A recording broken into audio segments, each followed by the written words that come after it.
আমরা কলকাতার মানুষরা ক্রিসমাস লাইট বলতে বুঝতাম পার্ক স্ট্রিটে একদিন গিয়ে আলো দেখে আসা। কিন্তু লন্ডনের ক্রিসমাস লাইট যে কেন এত মানুষের মধ্যে উন্মাদনা সৃষ্টি করে তা এখানে না আসলে হয়তো আমি বুঝতামই না। রীতিমতো এখানে কলকাতার ঠাকুর দেখতে আসার মতো মানুষের ভিড় চোখে পড়া যায়। এখানে একদিনে আপনি লাইটগুলো দেখে শেষ করতে পারবেন না, কারণ প্রতিটা রাস্তার আনাচে কানাচে, হোটেলে, বড় বড় রেস্টুরেন্টে, এমনকি স্টেশনে, দোকানে, অফিসে প্রতিদিকে যেন আলাদা আলাদা থিমে সেজে উঠেছে। যেমনটা ঠিক আমরা কলকাতায় ঠাকুর দেখতে যাই এক এক দিন এক এক দিকে, এখানেও সেভাবেই শেষ করতে হবে, নয়তো আপনি একদিনে দেখেই উঠতে পারবেন না।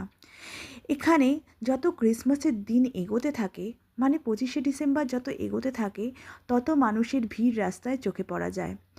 নভেম্বরের মোটামুটি মাঝখান থেকে এখানে সব দিক সাজতে শুরু করে। সেই সাজগোজ মানুষ দেখতে শুরু করে এবং মোটামুটি 25শে ডিসেম্বর গিয়ে সবটা শেষ হয়।